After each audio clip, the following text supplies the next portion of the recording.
Aloha, sir. Great job today. So, the headstock has the tuning pegs and then a nut. The back is called the neck. The front is called the fretboard. The metal pieces are called the frettings.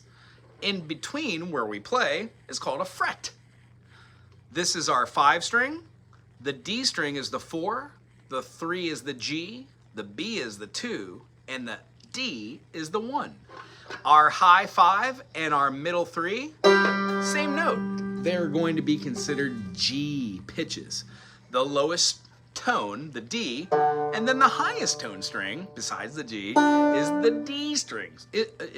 Are the D strings. And then the only other string that is different when we play the G major chord of GBD is the 2 chord. It's going to be the B string. When we play G major, an open banjo when played gives us GBD. Our chord of the day that you're going to be using with teeter totters takes our first finger and plays the 1st fret. But before we put our first finger on the 1st fret of the 2nd string, I want to make sure that your thumb is directly in the back of this. We should just see a little bitty nub sticking up, and you should see your fingernail pointing straight up towards the heavens. When we do this, it gives us the ability to float our elbow and to move our hand forwards and backwards. A lot of time, the worst things that happen to us is we don't pay attention to where our thumb is and we put it up the headstock that way, which changes the angle at which our fingers go to the fretboard.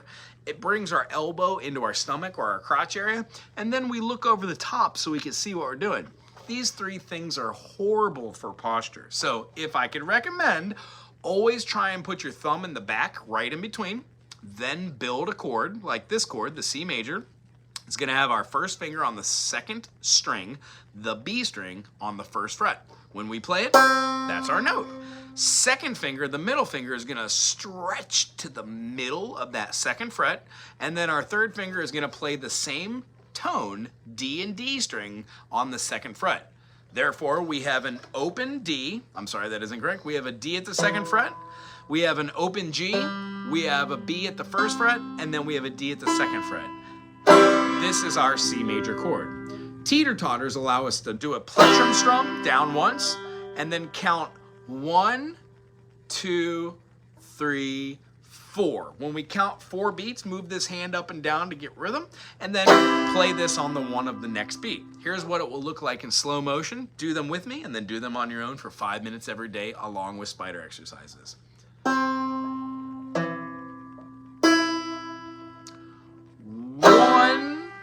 2, 3, 4.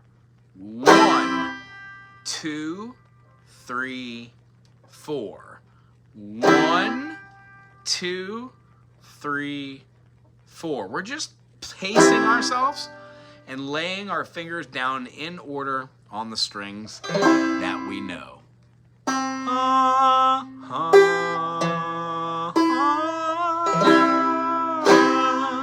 C major. Very cool. And eventually we'll be able to move these in one felt swoop where you're going to be able to move them back and forth pretty quick. That's the whole point of doing this. The reason why I asked you if you knew what a couple different banjo styles were, one of the styles is called claw hammer, which looks and feels something like this. Oh, gee golly here.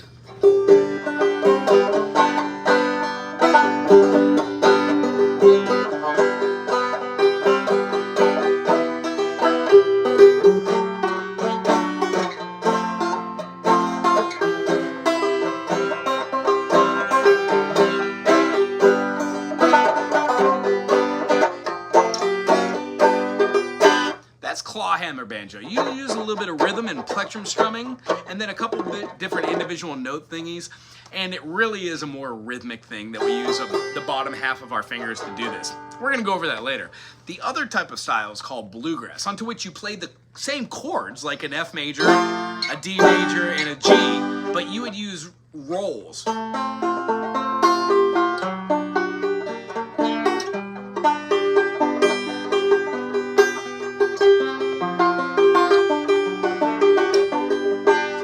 On getting those factors faster We have rolls called the forward roll, reverse roll, alternating roll, backwards roll. There's a whole bunch of rolls. We're gonna go over this at a later time, but till we meet again, try and work on our teeter-totters playing the C major in 2 different fingerings using our 1, 2, and 3 finger, and then our 2, 3, and 4 finger.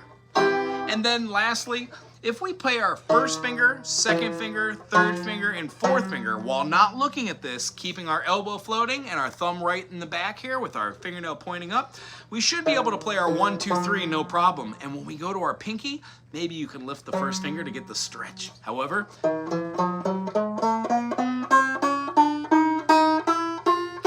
when you get done playing that 4th fret, right here, 1, 2, 3, 4, go all the way back down to the 1. Play these over and over and over and over again.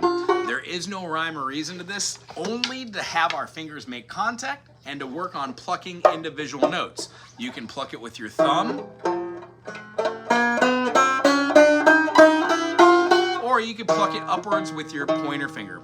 Eventually, we're going to do the middle finger, and then we do not use the ring finger or the pinky. It's used to put it on the head here to do mutes and to stable ourselves while we're learning. Other than that, we generally float and do rhythms. It was super groovy meeting you and seeing you today. I'm looking forward to next week. Enjoy the banjo. Aloha.